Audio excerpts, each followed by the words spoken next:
Et nous voilà de retour à notre magazine de télévision. Je vous dis encore une fois grand bonjour et merci de suivre cette émission. Je vous le rappelle, qui met l'accent sur les réalités de la diaspora africaine. On parle ici des diasporas africaines, ici même à Montréal et pourquoi pas en Amérique du Nord. À l'émission, aujourd'hui, nous recevons un monsieur très important. Il est montréalais. Vous allez voir, son histoire est très intéressante. Il s'est toujours intéressé aux jeunes. Vraiment aux jeunes comme tel. Je ne sais pas pourquoi, il va peut-être répondre dans cette question. Depuis de nombreuses années, Papa Kabeya, son nom, s'intéresse beaucoup. Il a une organisation ici qui s'occupe de différentes activités, l'intégration et autres. Mais plus grave que ça encore, ce monsieur est devenu aujourd'hui un grand homme dans son pays d'origine, la République démocratique du Congo. Il est avec nous ce soir à l'émission. Papa Kabeya, Monsieur Kabeya, merci, bonjour, yes. Comment ça va? Bonjour Harry, ça va très bien. Bonjour à tous les téléspectateurs aussi qui nous suivent souvent. Papa Kabeya, vous êtes chez vous à Montréal. Je vous présente comme un Montréalais, un grand Montréalais, puisque vous êtes reconnu d'ailleurs par les différentes, comment dirais-je, les différentes personnalités politiques. On vous a vu dans les différentes photos ici, avec ce soit les ministres des Affaires étrangères et autres, du Canada même, du Québec. Vous êtes très connu dans les milieux politiques québécois, canadiens. Mais là, vous avez fait un saut, après de très nombreuses années, ici au Canada, chez vous, dans votre pays d'origine, la RDC, où je le précise, vous êtes aujourd'hui le grand patron de la fondation de l'épouse du président de la République démocratique du Congo. Comment ça va pour vous? Et dites-moi, avant d'aller plus loin, parce que nombreux vous connaissent déjà, mais certains vous découvrent ce soir, bien habillés, sapés comme on dit à la congolaise. Qui est Papa Kabeya? Qui êtes-vous? Bon, on va corriger. D'abord, c'est pas que je suis patron de la fondation. On est partenaire, on travaille avec la fondation. Et, par contre, nous sommes présidents de notre fondation là-bas. Donc, ici, nous avons la fondation Fati, fils Antoine Tshisekedi. Qui suis-je? Je vais commencer par me présenter, Henri. C'est Liévé Moudji Kabeya. Je suis montréalais, comme vous l'avez présenté, depuis 1995, que nous connaissons ici à Montréal. Et il y a un côté que la plupart des gens oublient. Je suis enseignant à la commission scolaire de Montréal, où j'ai pris la retraite il y a 4 ans. Donc, je suis président du Centre africain de développement d'entraide. Et j'étais président de l'association politique Saint-Henri Saint-Anne. Et ça, c'est au provincial. Au fédéral, c'est Ville-Marie. Je suis encore président jusqu'aux nouvelles élections qui vont arriver au mois de septembre avec Marc Miller. Et comme vous le savez, on a fait beaucoup. La question commençait par que je m'intéressais aux jeunes. Ainsi de suite. Je pense que quand vous allez poser la question, je répondrai à ça. Et je suis allé au Congo depuis 2019, quand le président Félix a pris le pouvoir. Vous-même, vous savez que si nous avons beaucoup lutté, j'étais vice-président d'abord du Canada, à la fédération, et j'étais président, après président Tchibouyi, et jusqu'au moment où le président Tshisekedi a pris la présidence de l'UDPS. Donc vous avez vu toute la lutte que nous avons menée ici, dans l'UDPS Canada. Pas Montréal, Canada. Papa Kabeya, justement, avant de revenir, vous l'avez bien précisé, vous êtes professeur de formation, vous avez enseigné ici, même avant de venir ici au Canada. Vous étiez déjà professeur, je pense que vous avez fait le Gabon aussi. Le Gabon, préfet au Congo, et ainsi de suite. D'accord. Mais dites-moi, qu'est-ce qui vous motive à aller vers ces différentes activités avant de rentrer même dans le vif du sujet comme tel, surtout ici à Montréal? Votre organisme, en quoi consiste-t-il précisément? Donc, notre organisme, c'est le Centre africain de développement d'entraide. Le Centre africain de développement et d'entraide. Premièrement, 4. Premièrement, c'est accueil, accompagnement, encadrement des nouveaux arrivants. Mais dans ça, nous avons les activités que nous menons.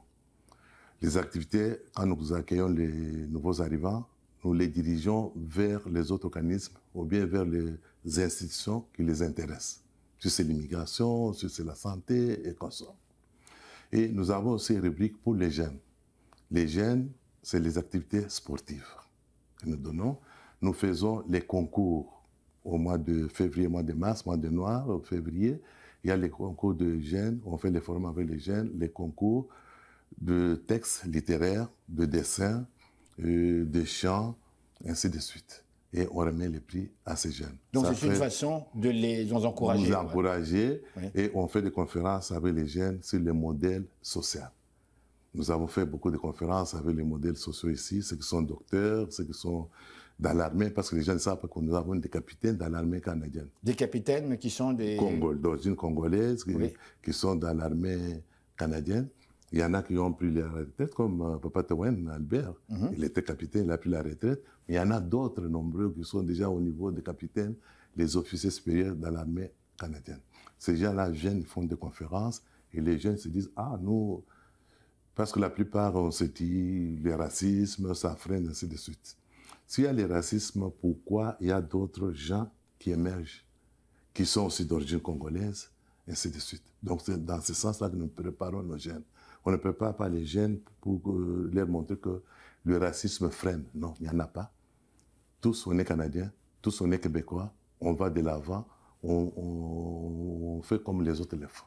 Parce qu'il y a les Congolais qui sont médecins, directeurs, qui sont capitaines dans l'armée, qui sont professeurs, ainsi de suite. Pourquoi pas nos jeunes-là ne peuvent pas suivre les exemples de ceux qui ont émergé. Donc on parle ici vraiment de motivation quelque part. Et montrer aux jeunes que vous pouvez arriver. Quels que soient les freins, c'est votre mentalité, c'est votre positivité qui vous amène à faire quelque chose ici au Québec. Finalement, pour le public, pour les jeunes qui nous suivent, à vous entendre finalement, donc c'est une lutte contre soi-même finalement. C'est nous-mêmes qui nous mettons des freins psychologiques, qui partons du fait qu'on pense qu'il y a racisme, donc c'est pas possible. Et vous, vous êtes là en tant que professeur aussi pour les encourager, les motiver réellement à la réussite. Montrer quelle voie il faut suivre, comment il faut se porter. Si vous venez d'arriver, vous vous dites, on nous a dit qu'il y a le racisme. C'est fini, vous êtes bloqué, vous ne pouvez pas aller ailleurs, vous ne pouvez pas avancer. Mais quand vous venez dans nos réunions, quand on fait les conférences, vous voyez que telle personne est congolais, telle personne est africain. Mais il est arrivé. S'il y avait le racisme, pourquoi lui il est arrivé? Comment il a fait pour contourner ce racisme pour arriver là où il est arrivé? C'est dans ce sens-là. C'est comme ça que moi, je combats le racisme. Et les cadres, heureusement, ne travaillent pas seuls seulement avec les Africains. Il y a les Québécois qui sont dans les cadres. Maintenant, les cadres, c'est tout le monde. Tous ceux qui luttent contre le racisme, tous ceux qui veulent que les gens avancent, tous ceux qui veulent aider les aînés, africains ou aînés québécois, ils sont avec nous. Dans les conseils d'administration du cadre, il y a les Québécois, il y a tout le monde. C'est comme ça que nous avons contourné cette difficulté du racisme. Papa Kabea, vous êtes un homme que j'ai toujours considéré comme un homme très fort. Vous le savez, je connais votre histoire personnelle à partir du Gabon, ainsi que les drames que vous avez connus. Je ne le mentionnerai pas.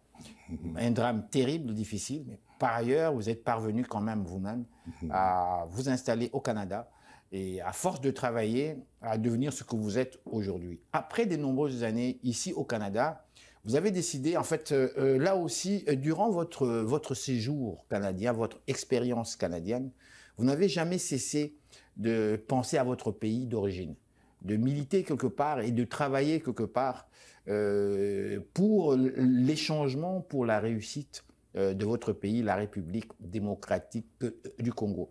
Juste nous rappeler rapidement et rappeler à nos téléspectateurs pourquoi cette lutte comme telle, qui a duré de très nombreuses années, on vous a toujours connu comme un opposant absolument qui était déterminé, décidé. Pourquoi cette lutte et aujourd'hui, ce que ça a conduit, quel est le résultat selon vous?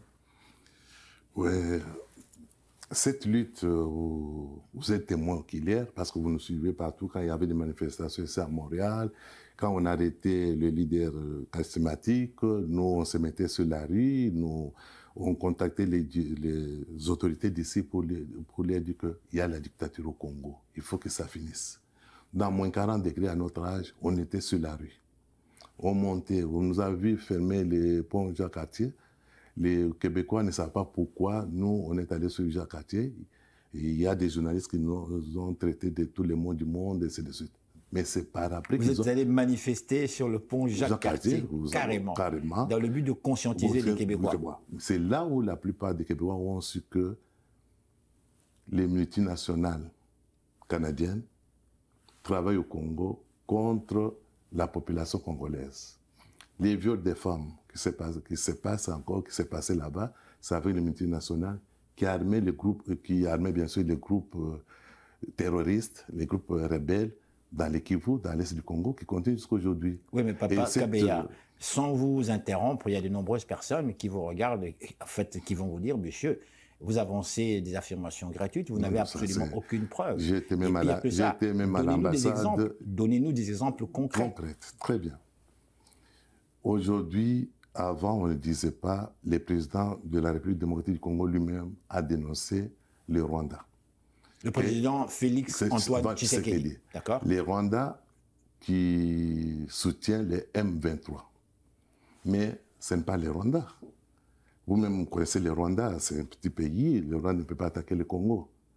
Et pourquoi le Rwanda s'entête et soutient les M23? C'est parce qu'il y a les multinationales canadiennes, je parle aussi des Canadiennes, qui sont là-bas, qui soutiennent ces groupes de M23. Et là non plus, vous n'avez pas des preuves? Non, il y a des preuves. Je sais, j'étais même à l'ambassade du Canada, on a discuté beaucoup. Les conseillers politiques m'ont dit est-ce qu'il y a des preuves? Mais maintenant, il y a des preuves. Les soldats rwandais qui sont arrêtés, qu'on présente, les M23 même qui déclarent que Kagame est leur chef, et la plupart des les journaux, les images, j'ai envoyé toutes les images au conseil politique du Canada. Oui, j'ai vu même l'ambassadeur, j'étais là avec l'ambassadeur. D'accord. Donc, ça, ce n'est pas encore un secret. Comment voulez-vous un pays est agressé? Et c'est le pays qui est agressé qu'on fait l'embargo. Et ceux qui agressent, on les arme. Dans quelle logique vous pouvez vous chercher? Alors, concrètement, les Rwandais est armés. On continue à armer les Rwandais sous plusieurs autres formes. On amène l'aide humanitaire et on sait ce qui se passe en Afrique. On parle de l'aide humanitaire, mais ce n'est pas les aliments, les denrées alimentaires qui sont là-bas. Ce sont les armes qui sont dans l'avion. Et entre-temps, officiellement, on interdit au Congo d'acheter les armes.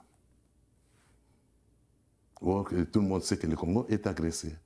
Et quand le secrétaire général de l'ONU va là-bas, c'est pour dire que non, les Rwandais et le Congo, cessez vos hostilités. Au lieu de dire que tel a attaqué tel ou agressé tel. Alors, mais concrètement, pour le public qui nous suit maintenant, parce que ça nous perd un petit peu dans notre conversation. Vous avez vu la manifestation des civils à l'est du Congo, qui demandent à ce que la MONUSCO quitte le Congo.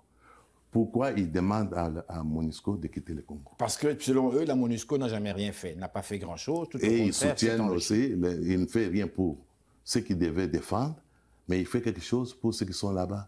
Quand il y a l'avancée de l'armée congolaise, qu'est-ce qui arrive? On dit stopper. C'est comme si ton enfant se bat avec l'autre enfant, tu prends l'autre enfant, tu le tiens, tu dis que je sépare. Tu ne sépares pas, tu fais pour que ton enfant puisse taper sur l'autre. Alors, ça veut dire que concrètement, si nous comprenons bien, la crise actuelle qui oppose en fait ce mouvement en fait que certains qualifient de terroriste, d'autres qualifient ce mouvement appartenant à un régime quelconque. On cite ici le nom du président Kagame. D'ailleurs, pour nous, ce sera un grand plaisir, et ça je le souligne, de recevoir l'ambassadeur du Rwanda ici à cette émission. Pourquoi pas lui-même, Paul Kagame, via Skype. Ce sera avec un grand plaisir. On pourra parler avec ce monsieur qui est le président du Rwanda. Maintenant, pour vous, vous êtes allé en République démocratique du Congo depuis déjà quelques années. Pouvez-vous nous parler, s'il vous plaît, de votre lecture sur la situation actuelle dans ce pays, que ce soit sur le plan social, que ce soit sur le plan économique, sur le plan politique?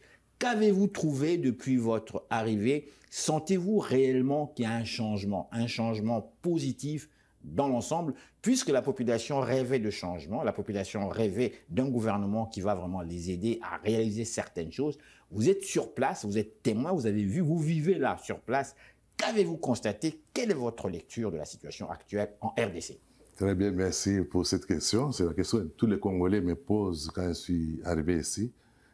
Et papa, on ne voit pas les changements. Très bien. Les changements, vous savez qu'on a pris le président Félix Tshisekedi a pris le pouvoir 18 ans après, après 18 ans de règne de dictature de Kabila. Et c'est monsieur qui travaillait, qui ne travaillait pas pour le Congo, qui travaillait pour ses affaires personnelles. Quand vous dites ce monsieur, de qui parlez-vous? Je parle de Kabila Joseph. D'accord. Qui travaillait, son gouvernement, tout ce qu'il est, il travaillait pour lui. C'est un homme d'affaires qui n'a jamais songé à un Congo. Est-ce que ça a été démontré? Est-ce que ça a été démontré? Je démontre maintenant. Oui. Et quand il a pris le pouvoir, 18 ans, qu'est-ce qu'il a fait de ce pays? Qu'est-ce qu'il a construit? Quelle route il a laissé pendant 18 ans? Quel est le budget qu'il a laissé dans les trésors publics? D'accord. Répondez vous-même à ces questions. Je réponds maintenant. Oui. Quand il a quitté, il a laissé 800 millions dans les trésors publics. 800 millions de dollars. Des dollars. US américains. Mais actuellement, il y a 3 milliards. Dans 18 ans, il a laissé 8 millions. Et dans 3 ans, Félix a fait 3 milliards dans les trésors publics 3 qui sont milliards là, de dollars. des dollars US. américains qui sont là. Après 3 ans de régime. Maintenant, quand le monsieur ici, comme Joseph Kabila, de son règne, toutes les sociétés de l'État, tous les systèmes de l'État étaient paralysés. Exemple, à Matadi, il y a le port de Matadi, qui est un grand port en Afrique. Ce port était abandonné. Il a fait un port à lui, c'est le port qu'on appelle Lézy. Et toutes les activités du pays, ça passe par là. Et le trésor public n'a rien à cause de Onatra, voilà. Onatra qui est abandonné. Il y a beaucoup de sociétés comme ça qui sont abandonnées et lui, il a fait des sociétés parallèles.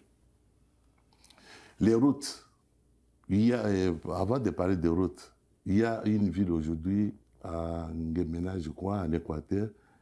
Depuis 1960, ils n'ont jamais vu l'électricité. Depuis 1960, c'est-à-dire depuis l'accession du pays à son indépendance, Mobutu, il n'y a jamais eu d'électricité. Et cette fois-ci, ils ont eu l'eau, c'est comme c'est un miracle.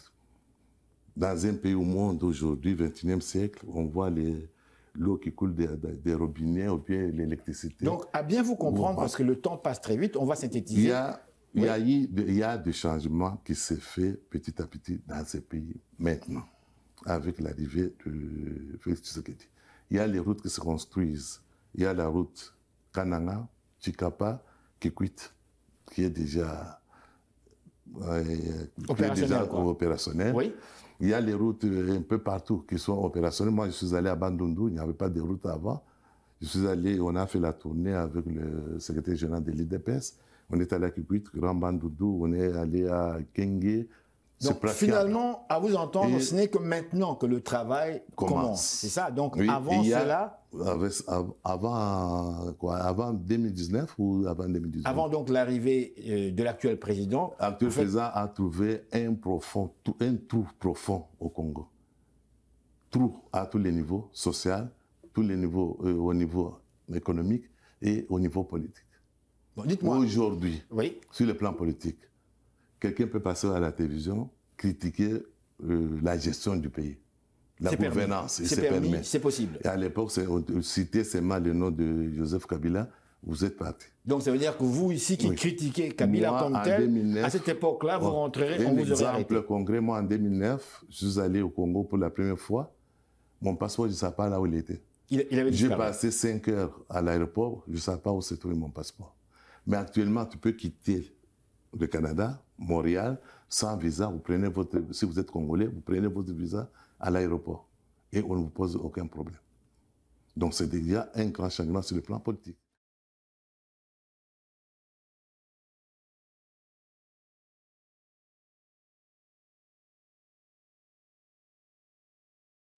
Madame, Monsieur, bonsoir. Ici Henri Ngaka.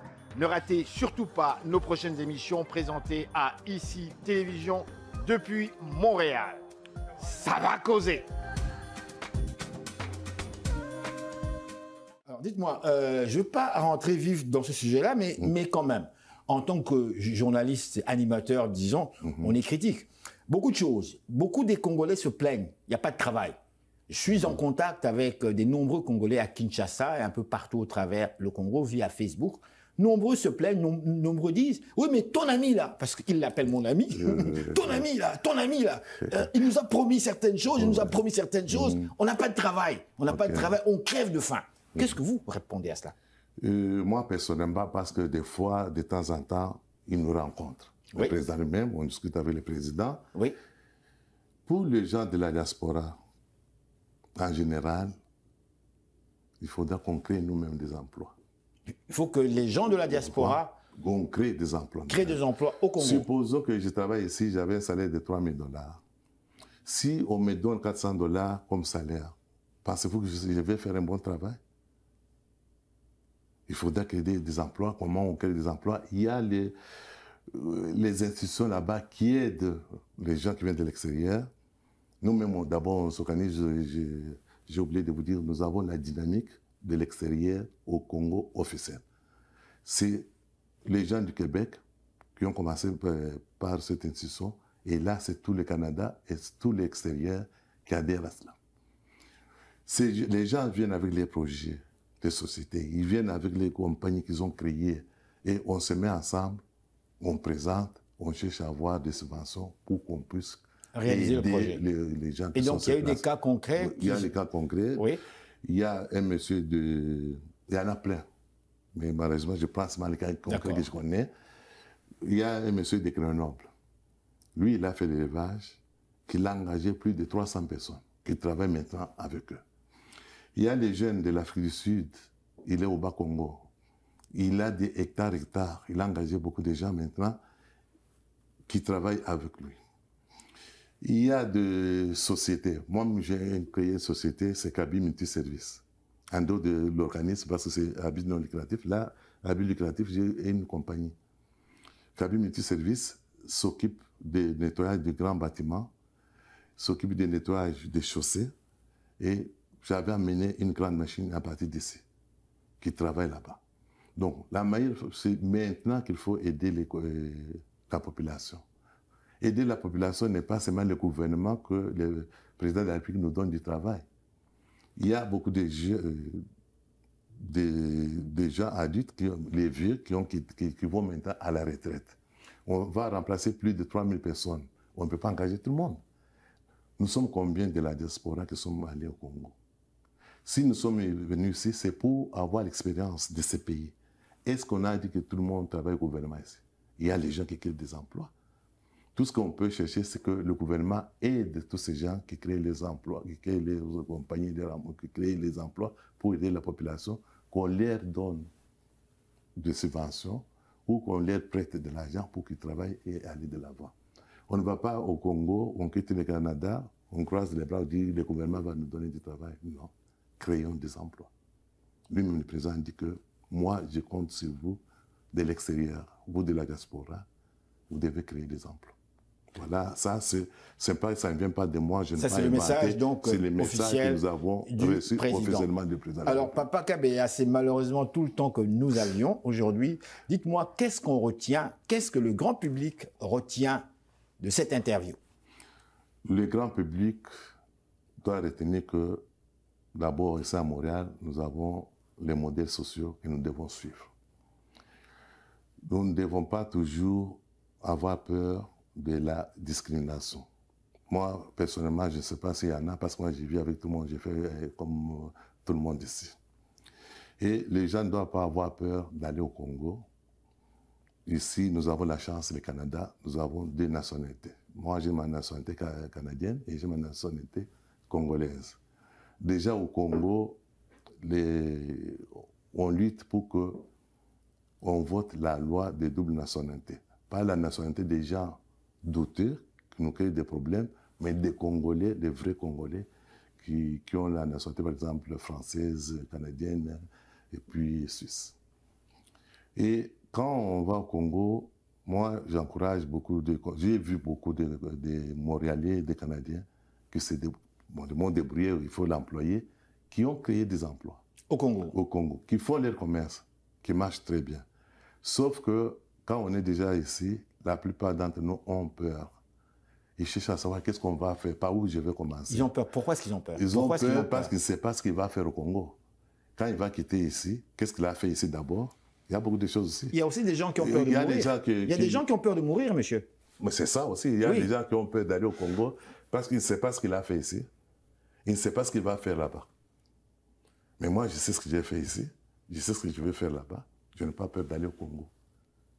Et les gens de là-bas aussi, ils ont peur de nous. Et pourquoi? La plupart, c'est même dans nos partis politiques, des gens de la diaspora.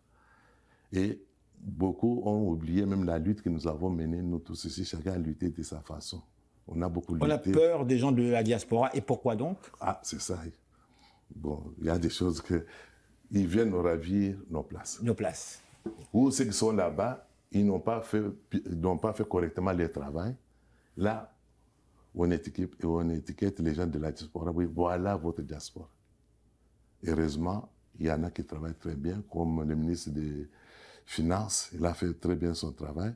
Le ministre de la Santé aussi, on entend beaucoup parler. Oui, oui. Et il y en a qui ne font pas correctement le travail. Il y a d'autres, par exemple, certains conseillers qui font la honte de l'extérieur. Là, je n'ai pas honte de vous le dire. Donc, ce que je pense que le président mettra l'homme qu'il faut et à la place qu'il faut. Papa Kabea, je dois vous dire merci infiniment de nous avoir accordé de votre temps. Merci. Bienvenue chez vous à Montréal. Merci, merci.